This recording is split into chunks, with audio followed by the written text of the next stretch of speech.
Hello guys, welcome back to my channel and welcome to my November share.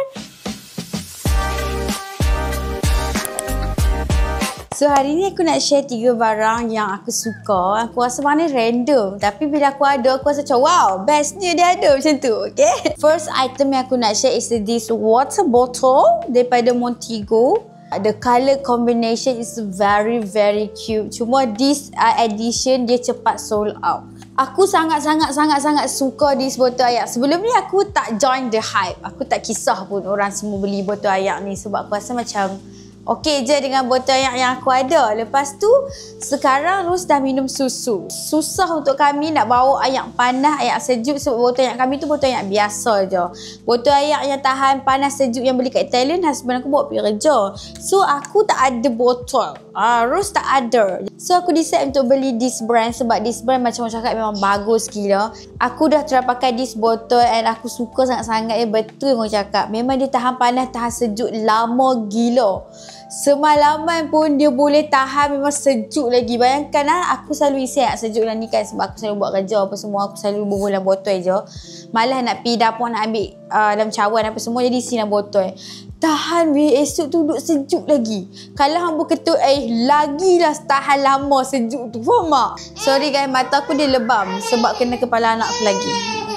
So dalam dia macam ni. Tara. Sebab tu dia bertahan sejuk. Dia BPA free juga. Botol ni aku ambil sederhana je sebab senang nak bawa pergi mana-mana, senang nak buat travel, senang letak dalam handbag. Dia tak besar, dia tak kecil tapi ayak dia cukup. Faham tak? Lepas tu dia ada handle ni juga, senang nak bawa. Semua botol Montego memang cantik-cantik. Tambah-tambah edition baru dia. Aku macam ya Allah. Betul lah orang beli lagi sebab cantik. Kau faham tak? Love.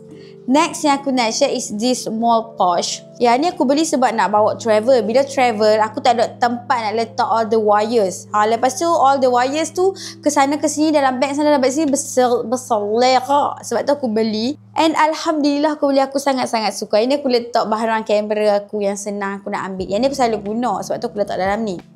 Kepala dia macam ni. Kepala ke apa? Tempat buka dia macam tu. So dia tutup. Rapat. Dia tutup rapat ni.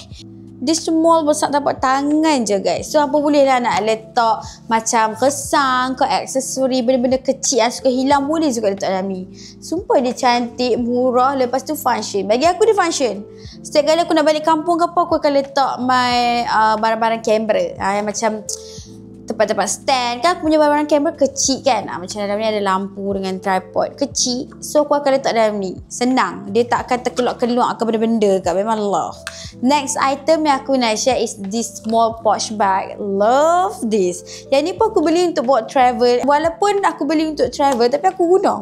Nampak tak aku letak makeup dalam ni. Kalau aku nak balik kampung ke, aku nak pergi mana-mana ke, aku akan bawa makeup yang basic je lah. Aku akan letak dalam ni. Sometimes aku letak skincare, sometimes aku letak pad ke, barang-barang akulah.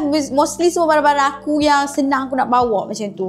Dia kecil bag dia tapi dia muat macam-macam guys. Macam ni aku letak makeup aku. Ada apa tu, eyeshadow aku, mascara, eyeliner, cushion dengan blusher. Ni benda-benda basic yang aku bawa lah. Kalau nak buat bag, makeup bag untuk solat pun boleh. We letak all the makeup remover, makeup, skincare set dalam ni. Yang kecil-kecil tu. Tapi dia tak adalah kecil sangat. Faham tak? Dia muat size eyeshadow palette aku dengan segala jenis nenek dalam ni. Skincare aku yang aku beli tu pun semua muat dalam ni. Memang tak besar tak kecil, just nice dia punya size. So mak love. Belilah seorang satu wahai semua wanita-wanita ya. Murah and cantik and function. Macam biasa kalau apa nak beli, aku letak all the barang-barang ni dekat shopping bag. Shopping bag tu ada dekat screen sebelah kiri bawah sekali. Okay, that's all. Thank you so much for watching. See you guys in the next video. Bye. Love you.